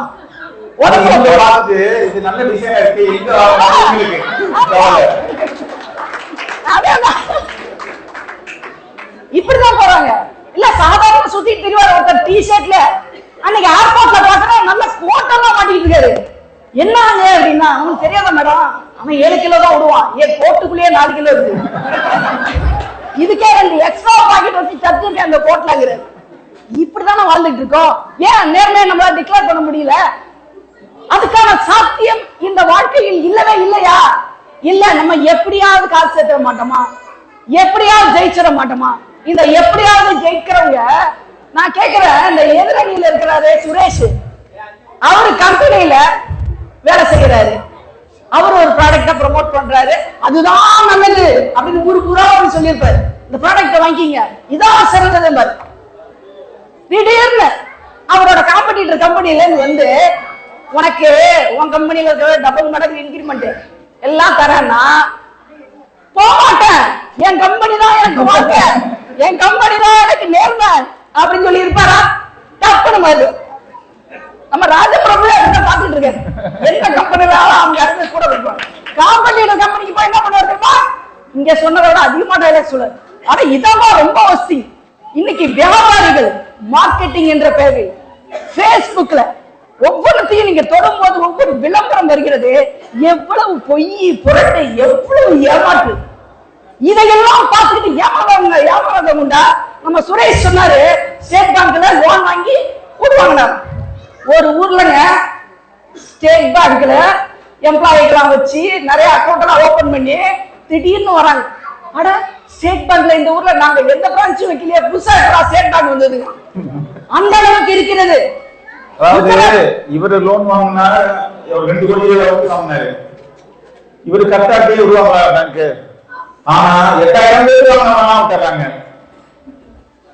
இது இருக்கட்டும், இந்த பேஸ்புக் இந்த கையில 6வது விரலாக எடுத்துக்கொண்டு சுத்தி கொண்டிருக்கிறீர்களே அந்த கைபேசி, அந்த கைபேசியை உபயோகிக்கும் உங்களுடைய குழந்தை உங்களிடம் நேர்மையாக இருக்கிறார்களா? நேர்மையாக சொல்லி அவர்களை நீங்கள் திருத்தத்தான் முடிக்கிறதா? அப்பா வராருன்னா அப்படியே ரூமுக்குள்ள போய் பார்த்துட்டு இருக்கிறவன் தப்புன்னு ஹிஸ்டரி முதல்ல எரேஸ் பண்ணும். அதை வாங்கி தரக்கூடாது. இல்ல ஸ்கிரீன் டைமையாவது கட் பண்ணணும். யாருக்காவது தோணுதா? இல்ல, என் வாழ்க்கை சுலபமா இருக்கணும், எப்படியாவது செஞ்சுட்டு போறான், நான் அனுபவிக்கிறேன், பையன் அனுபவிக்கிறோம், பெருமையா வர சொல்றீங்க. நேர்மையாக வாழ்வது இன்றைய சூழலில் மிக மிக கடினமான ஒன்று. நாங்க இதத்தான் ஆணி அடிச்சாப்புல சொல்லிக்கிட்டே இருக்கோம். இந்த சொக்கத்தங்கம் சொக்கத்தங்கம்னாருல, அந்த சொக்கத்தங்கத்துல கலப்பட சேர்ந்தாதாங்க நகையா போட்டு கண்ணார பார்க்கலாம். இல்லன்னா தூக்கி எங்கேயா ஓரமா வச்சுக்கலாம், இந்த அரைக்கடையில லாக்கர்ல பத்திரமா வச்சுக்கலாம். அதே மாதிரிதான் நேர்மையானவங்களும் அவங்களோட மதிப்பு அதிகமாக இருக்கலாம், ஆனா வேலைக்கு ஆகாதுங்க, வேலைக்கே ஆகாதுங்க. இப்படி ஊரா கத்தி எடுத்துக்கிட்டு விரட்டவனையும் இல்ல நம்மள பயமுறுத்தும் இந்த சமூகத்தையும் நம்ம கண்டு எப்படி இருக்கணும் தெரியுமா? கட்டுப்பேத்துறவன்ட்ட கம்மனும் உசுப்பேத்துறவன்ட்ட உம்முன்னு இருந்தா எங்களை மாறி உள்ளவங்க எல்லாம் வாழ்க்கை ஜம்முன்னு இருக்கணும் சொல்லுவோம். ஆகவே நேர்மையாக இருப்பது அசாத்தியமே அசாத்தியமே என்று சொல்லி எனது உரையை முடிக்கிறேன். நன்றி. ரொம்ப சிறப்பான வாதங்கள் சொல்லியிருக்காங்க. இன்றைய சூழ்நிலை வந்து நேர்மையாக வாழ்வதற்கு வந்து சாத்தியமே இல்லை அப்படிங்கறத ரொம்ப ஆணித்தரமா சொல்லியிருக்காங்க. கல்வியில நேர்மை இல்ல, வணிகத்துல நேர்மை இல்ல, நீதியில இல்ல. சாதாரண ஒரு குடிமகன் ஒரு மதிப்பெண் வாங்க முடியுதா? ஒரு எம்பிபிஎஸ்லயோ ஒரு இன்ஜினியரிங்லயோ கவுன்சிலிங் வாங்க முடியுதா? அவங்க தருத்துவருக்கு வரைக்கும் போயிடுறாங்க அந்த மாதத்தினால. சாதாரண மனிதனுக்கு மட்டும் இல்லைங்க. உங்களுக்கு தெரிஞ்சிருக்கும், முராஜி தேசா அவர் 9 வயதா இருக்கும் பொழுது அவர் அப்பா தற்கொலை பண்ணிக்கிறாரு. அவருடைய பொண்ணு படிச்சு கல்லூரியில படிச்சு பாஸ் பண்ணிடுறாங்க. கவுன்சிலிங்ல 1 மார்க் போயிருது. அப்ப திரும்பவும் திருத்துவதற்காக அப்ளை பண்றதை கேட்கும் போது அவர் சொல்றாரு, வேணாம், நீ திருத்தினா திரும்பவும் நீ பாஸ் பண்ணிட்டா என்ன சொல்லுவாங்கன்னா, ஒரு முதலமைச்சருடைய பொண்ணுனால நீ பாஸ் பண்ணேன்னு சொல்லுவாங்க, அடுத்த வருஷம் எழுது அப்படின்னு சொல்றாரு. ஆனா அந்த கடைசியில் அந்த பொண்ணு தற்கொலை பண்ணிக்கிறது. அப்ப நேர்மையாக வாழ்ந்தால் சுகத்தில் தான் முடியும். நேர்மையாக வாழ்வது என்பது அது மிக சிரமம், இயலாது அப்படின்னு ரொம்ப அழகா சொல்லியிருக்கிறாங்க. இவங்க சொன்னதெல்லாம் பார்த்து வச்சு பார்த்தோம்னா இந்த அணிய சுத்தமா முடிச்சுட்டீங்க. போங்க வாங்க, இதுக்கு பதில் சொல்வதற்காக சொல்வேன் இந்த ராஜபிரபு அவர்கள். நேர்மையாக வாழ முடியும் என்று சூழ்நிலைத்து அமர்ந்திருக்கும் என் அணியினரே, ஏதோ யதார்த்தத்தை பேசிவிட்டதாக ஏமாப்புடன் அமர்ந்திருக்கும் எதிரணியினரே, நல்லவனுக்கு நல்லவன் எங்கள் நடுவர் மீரானவர்களே, இத்தனை நேரம் நேர்மையாக அமர்ந்திருந்து பொறுமையாக இந்த பட்டிமன்றத்தை ரசித்துக் கொண்டிருக்கும் அன்பிற்கினிய தமிழ் சொந்தங்களே, உங்கள் அத்தனை பேருக்கும் என்னுடைய முதற்கண் வணக்கம். ஐயா, இந்த வருஷம் ஊர்ல மழை எப்படிங்க பெஞ்சது? ஒரு நல்ல தமிழ்நாட்டுல தானுங்க, நல்லா நம்ம ஊர்ல தாங்க நல்லா பெஞ்சது. ஒரு ஊர்ல மழை பெய்யுது அப்படின்னா அங்க நல்லவங்க இருக்கிறாங்கன்னு அர்த்தம். இத நான் சொல்லுங்க, நம்ம முன்னோர்கள் சொல்லி வச்சுட்டு போறாங்க. நம்ம எல்லாம் இங்க வந்துட்டதுனாலதான் மழை பெய்யும்னு நினைச்சேன். ஐயா, நாம போயிருந்தோம்னா அங்க வெள்ளமே வந்திருக்கோம். நம்ம முன்னோர்கள் சொல்லிவிட்டு போயிருக்கிறார்கள், நல்லார் ஒருவர் உளரேனில் அவர் பொருட்டு எல்லோருக்கும் பெய்யும் மழை. அப்ப நல்லவர்கள் இருக்கத்தான் செய்கிறார்கள், நேர்மையாளர்கள் ஊரில் இருக்கத்தான் செய்கிறார்கள். அதனாலதாங்க ஐயா மழை பெய்யுது. அதாங்க. ஆனா உண்மையை சொல்றவங்க தெய்வத்துக்கு சமம்னு சொல்லுவாங்க. சென்னையில ரொம்ப நிறைய நல்லவங்க இருப்பாங்க. அதெல்லாம் வந்து நல்லவர்களை அடையாளம் காண்பதற்காக வந்தது. எத்தனை பேர் உதவி செஞ்சாங்க. ஆனா உண்மையை சொல்றவங்க தெய்வத்துக்கு சமம்னு சொல்லுவாங்க. சுரேஷ் நிலம் வாங்கினாரு, அவர் வாங்கிட்டு வந்தோடனே ராமமூர்த்தி பக்கத்துல ஏதாவது பிளாட் இருந்தா சொல்லுங்க, நானும் வாங்கலாம். இவ்வளவு நேரம் இந்த செயின்ல மோதிரத்தை போட்டி போட்டுட்டு போனதா சொன்னாங்க, வேற யாரும் அந்த மாதிரி. ஆனா இங்க வந்து யாரோ போட்டு போன மாதிரி கூட விடுறது. ஆனா இவ்வளவு நேரம் அந்த மைக்க பிடிச்சி உண்மையை சொல்றாங்க பாத்தீங்களா, நீங்க தாங்க மனுஷன். ஐயா, நேர்மையா வாழ்றதுன்னா அவ்வளவு கஷ்டமா? தவறு செய்யாமல் வாழ்வது நேர்மையாக வாழ்வது, தவறு செய்தாலும் அதை திருத்திக் கொண்டு வாழ்வது. சந்தேகமா கேட்கறத பார்த்தா எனக்கு சந்தேகமா இருக்கு. ஏன்னா தவறு செய்வது மனிதனுடைய இயல்பு, அந்த தவறை திருத்திக் கொண்டு வாழ்வது அவன் தான் மனுஷன். வெங்கடான சொல்லிட்டு போனாரு, நான் ஆபீஸ்ல வந்து சொன்னேன் கொடுத்த காசுக்கு மேல கூவாதீங்க, அந்த வேலையை பாருங்க. ஆனா நான் சொன்னதுக்கு அப்புறமேட்டும் அவர் தன்னுடைய வேலையில் நேர்மையாக தான் இருந்தார். அதுதான் நேர்மை. நேர்மை என்பது சாய்ஸ். லைஃப் உங்களுக்கு, வாழ்க்கை உங்களுக்கு கொடுத்த சாய்ஸ். நீங்க நல்ல வழியில போறீங்களா கெட்ட வழியில போறீங்களா? நல்ல வழியில தான் போவான். நேர்மையா இருக்கிறவன் எப்பொழுதும் நல்ல வழியில் தான் போவான். ரெண்டாவது, அது வந்து விளம்பரம் வேற சொல்லிட்டு போயிட்டாரு. நேர்மையா வாழ்றோம், நான் நேர்மையா இருக்கேன், 400 ரவுடின்னு நேர்மையா இருக்கும் விளம்பரம் தேடுவது கிடையாது.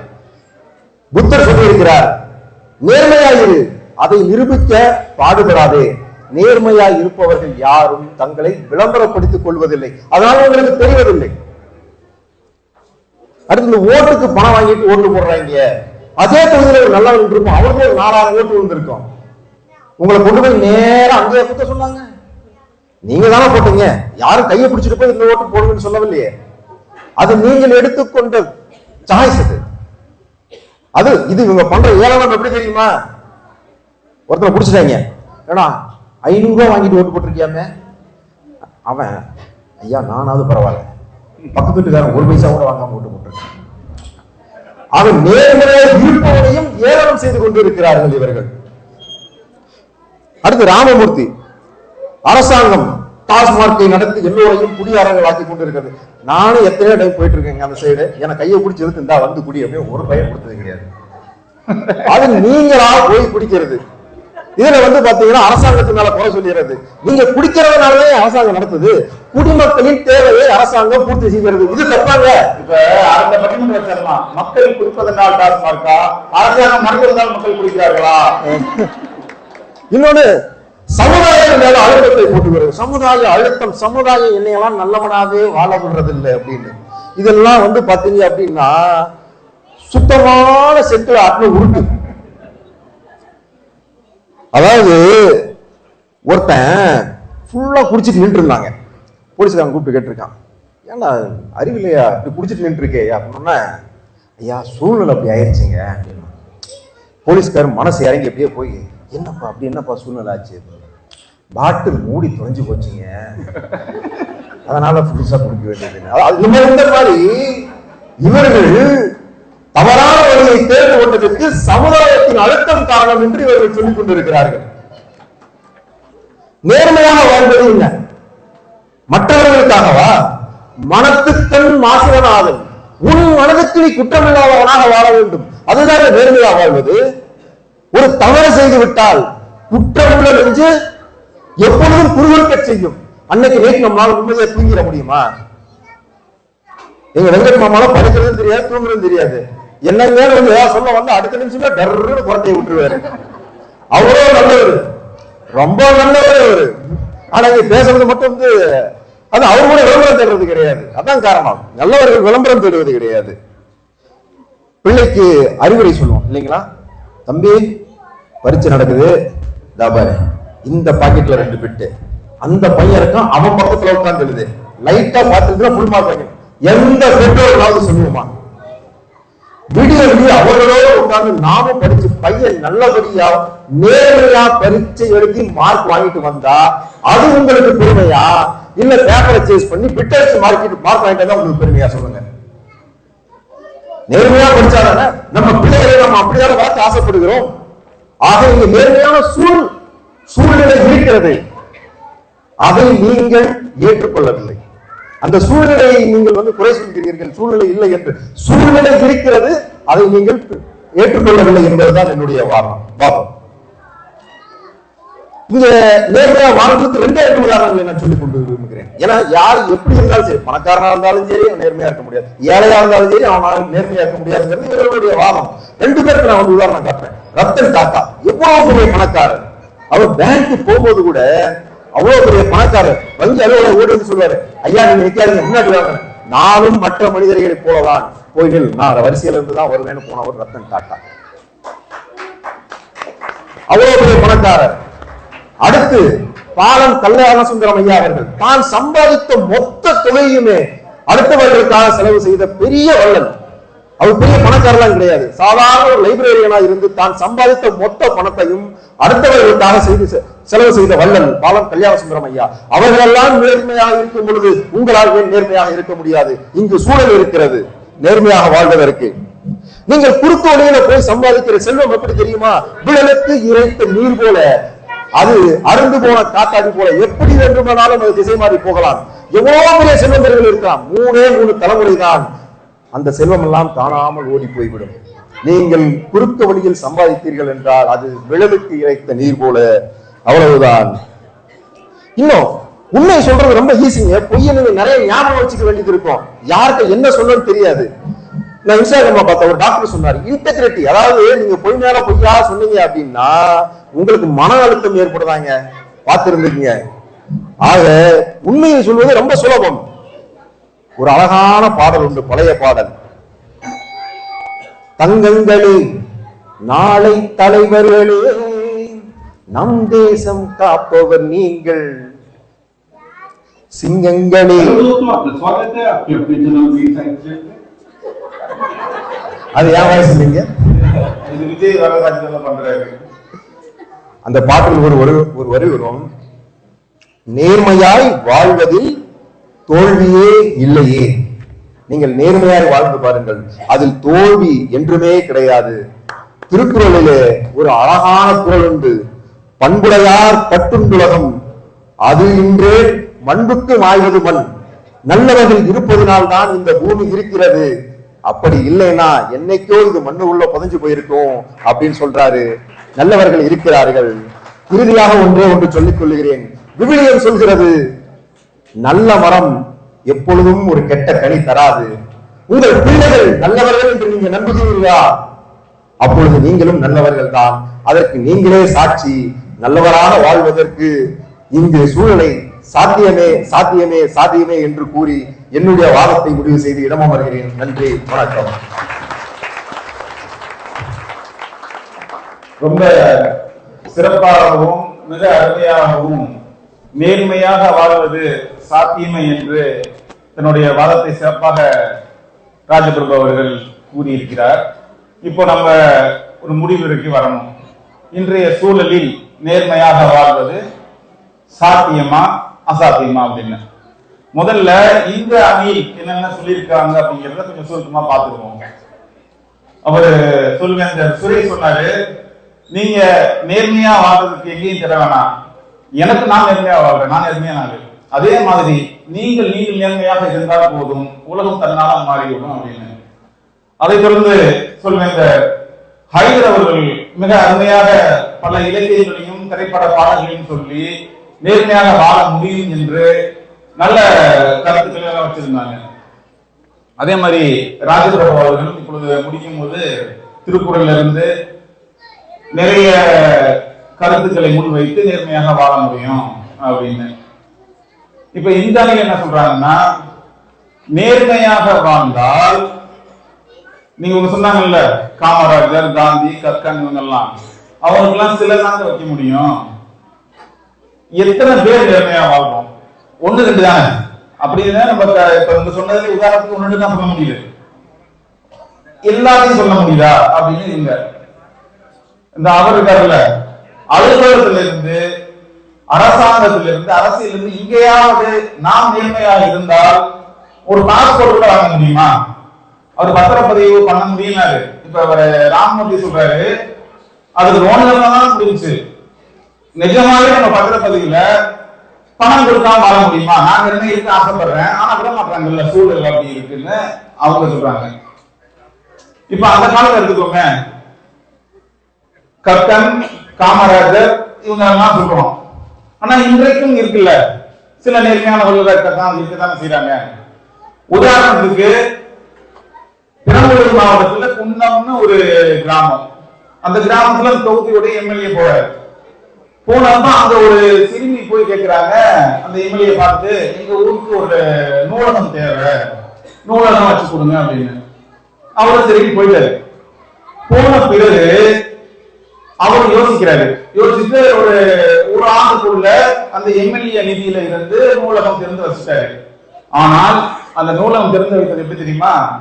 அந்த பொண்ணை அழைத்து அந்த பொண்ணு அந்த சிறுமி அந்த நூலகத்தை திறந்து வைத்தது. அந்த சிறுமியின் பெயர் செம்பருத்தி. செம்பருத்தி என்ற பெயரிலே நூலகம் திறக்கப்பட்டது என்று எழுதியிருந்தார்.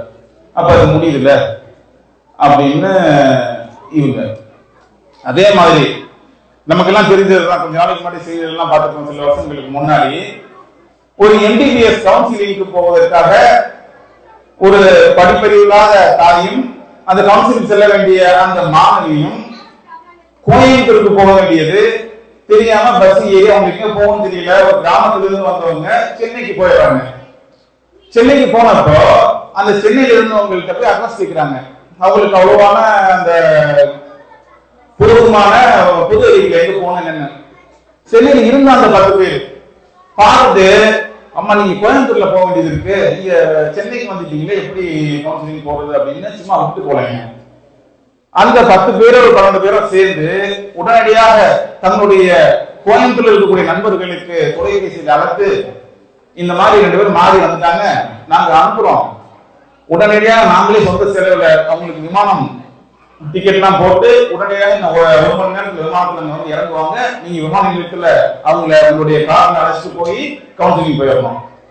சில அதிகாரிகள் இருக்காங்க, அவங்க உடனடியாக அந்த கவுன்சிலிங்கோடைய அலுவலர்கள் எல்லாம் கூப்பிட்டு பேசி, இந்த மாதிரி மாறி வந்துட்டாங்க, தாமதமாகிடுச்சு, அதனால அவங்க சேர்த்துக்குங்கன்னு சொல்லி இங்க இருந்து உடனடியாக சென்னை விமான நிலையத்துக்கு அழைத்து சென்று அங்கிருந்து கோயம்புத்தூருக்கு போய் உடனடியாக அந்த பொண்ணு எழுதி இப்போ அந்த பொண்ணு மருத்துவராக இருக்கிறது. அப்ப நேர்மையா மனிதர்கள் இன்னும் வாழ்ந்து கொண்டிருக்கிறார்கள் அப்படின்னு இவங்க என்ன சொல்றாங்கன்னா, அது கொஞ்சம் பேர் தானே அப்படின்னு. நேரம் அதிகமா போறதுனால நான் இன்னும் ஒரு 5 நிமிஷத்துல முடிச்சிடலாம். ஆனா நீங்க இவ்வளவு அமைதியாக ஆர்வமா கேட்கறத பார்த்தா இன்னும் ஒரு 1/2 மணி நேரம் நீக்கலாமோ அப்படின்னு தோணுது. அங்க ஒருத்தர் வேணாம்னு சொல்றாங்க. ஏன்னா அந்த அமெரிக்கால ஒரு சம்பவம் நடந்துச்சுல, அது என்னன்னு எனக்கும் தெரியும். நம்ம ஊர் பேச்சாளர்களும் சொல்லி இருக்கிறாங்க. இவங்க சொல்றாங்க அந்த சம்பவத்தை சொல்லிட்டு போயிருங்க. அப்பதான் இல்ல பட்டிமன்றம் முடிஞ்ச பின்னாடி பட்டிமன்றம் நடந்தாதான் அமெரிக்கால நடந்த சம்பவம், அதை என்ன யோசிக்க கூடாதுல்ல, அந்த சம்பவத்தை சொல்லிட்டே போயிடுறோம். இவர் நினைக்கிற சம்பவத்துக்கும் தலைப்புக்கும் சம்பந்தம் வர்றேன். அமெரிக்கால ஒருத்தர் காலையில 8 மணிக்கு பேச ஆரம்பிச்சிருக்காருங்க. மதியானம் 12 மணி ஆயிடுச்சு. எல்லாம் அமைதியா கேட்டுக்கிட்டு இருந்திருக்காங்க. 12 மணிக்கு சொல்லியிருக்காரு விஷயத்துக்கு வருவோம். பதவிக்காங்க எல்லாரும், என்னடா விஷயத்துக்கு வருவோமா? 4 மணி நேரம் பேசியிருக்காரு, இனிமேல் தான் விஷயத்துக்கே வர்றாரு.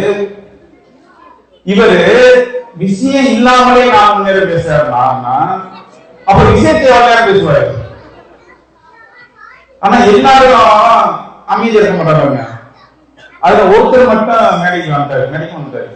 வந்துட்டு பாக்கெட்ல இருந்து அங்கெல்லாம் கை துப்பாக்கி ரொம்ப சாதாரண பயன்படுத்தலாம், எடுத்து வச்சிட்டாரு இந்த பேச்சாளர் படத்துல வச்சுட்டு பேசு. இவரு இல்ல முடிச்சுக்கிறேன், இல்ல நீ பேசு, நீ தைரியமா பேசு, இல்ல நான் முடிச்சுக்கிறேன், இல்ல இப்பதான் விஷயத்துக்கே வர்ற, நாங்க இவ்வளவு நேரம் உட்காந்துட்டோம், அந்த விஷயத்தை தெரிஞ்சுக்கணும்ல, நீ விஷயத்தை சொல்லி நம்ம முடிச்சுக்கலாம் இருக்காரு. இல்ல துப்பாக்கி நான் உனக்கு சொல்ல மாட்டேன், பயப்படாது, ஒன்னும் சொல்ல மாட்டேன். அப்புறம் இதுக்கு துப்பாக்கி உன்னை ஒரு பேச்சாளர் கூட்டி வந்தாம பாரு, நான் அவன் தான் கேட்டுருக்கேன், நீ பேசு. ஏன்னா நேரத்தை பேணுவதும் நேர்மையை சேரும். இப்ப ஒருத்தர் ஒரு 100 ரூபாய் நீங்க எடுத்துட்டீங்கன்னு வைங்களேன், திரும்ப கொடுத்துடலாம். ஒரு மணி நேரத்துக்கு இருந்தா கொடுக்க முடியுமா? இப்ப நான் உங்கள்கிட்ட 1 மணி நேரம் பேசிடுறேன், என்ன 1 மணி நேரத்தை இன்னொரு 1 மணி நேரத்தை எடுத்துட்டீங்கன்னா சரி பதில் நீ பேசு, நான் கேட்டு கிடைக்க முடியுமா? பணத்தை கொடுத்துடலாம், ஆனா நேரம் ஒரு வினாடியை திரும்ப தர முடியாது. அப்ப நேரத்தை பேணுவதிலும் நேர்மை வேணும். வந்துட்டேன்னா அதான் இப்போ இவங்களுடைய அணியினுடைய அந்த குறிப்புகளை பாயிண்ட்களை பார்த்தோம்னா கொஞ்சம் வலுவாயிருக்கு. நேர்மையாக வாழ்வது இன்றைய சூழலில் சாத்தியம் இல்லை. ஏன்னா நேர்மையாக நாங்க வாழத்தான் ஆசைப்படுகிறோம், ஆனால் சூழ்நிலை நேர்மையாக வாழ விடுவதில்லை, அதனால நாங்க வாழல. ஆனா நேர்மையா வாழக்கூடாதுன்னு நினைக்கிறோம் அப்படின்னு சொல்றாங்க. எனக்கு என்னமோ அது சரியாத்தான் தர மாதிரி தெரியுது. ஆனால் இந்த அணியுடைய வாதத்தை பார்க்கும் பொழுது சூழ்நிலையை பார்த்து நேர்மையா எல்லாம் நேர்மையா இருக்கும்போது நம்மளும் நேர்மையாக, அதுக்கு பேர் நேர்மையா? எந்த சூழ்நிலையிலையும் நேர்மையாக இருக்க முடியாத சூழ்நிலையிலையும் ஒரு மனிதன் நேர்மையாக வாழ்வான் என்றால் அதுதான் நேர்மை. இப்ப இன்னொரு சொன்னாங்க பாருங்க, நீங்க நேர்மையாக வாழ்வது என்னன்னா நம்ம மட்டும் நேர்மையா இருப்பதல்ல, நமக்கு நாமே நேர்மையா இருப்பது நேர்மை, பிறரிடத்தில் நேர்மையா இருப்பது நீதி செலுத்துதல் நீதி. தீமையை நன்மையை ஏவி தீமையை தடுக்க வேண்டும். தீமையை தடுக்கும் பொழுது பிரச்சனை வரும்ல, அதான் நேர்மை. ஒரு கெட்ட விஷயம் நடக்குதுன்னா அதை பார்த்து சும்மா போகக்கூடாது. இப்போ ஒரு நம்ம தொகுதியில மண்ண ஆற்று மண்ணை அழுகலாம் அப்படின்னு வச்சுக்கீங்களேன், அதை பார்த்து நம்ம தள்ளி கேட்க முடியுமா? பாரதி என்ன சொல்றாரு? பாரதனை கண்டால் பயம் கொள்ளாத பாப்பா, அவன் முகத்தை உமிழ்த்து விடு பாப்பா, மோதி மிதித்து விடு பாப்பா. இன்னைக்கு அதெல்லாம் முடியுமா? எவன ஒரு கேட்டான் இருக்கான் உங்க தொகுதியில, மூஞ்சில உண்மையில முடியுமா? அதே குழந்தை பாப்பா வந்துச்சுன்னா சரி சின்ன பிள்ளைங்க தெரியாம செஞ்சிருச்சு, அதனால அது பாப்பா சொன்னாரு, நம்ம சொல்லல. ஆனா எந்த சூழ்நிலையிலும் சூழ்நிலையை நாம் குறை சொல்லாமல் அந்த சூழ்நிலை எப்படி இருந்தாலும் நாம் நேர்மையாக இருக்க முடியும், நான் நேர்மையாகத்தான் இருப்பேன் என்று ஒவ்வொருவரும் நாம் முடிவெடுத்து விட்டால் ஒட்டுமொத்த உலகமே நேர்மையாக மாறிவிடும். ஆக எச்சூழலிலும் நேர்மையாக வாழ்வது சாத்தியமே என்று கூறி பட்டிமன்றத்தை நிறைவு செய்கிறேன். நன்றி.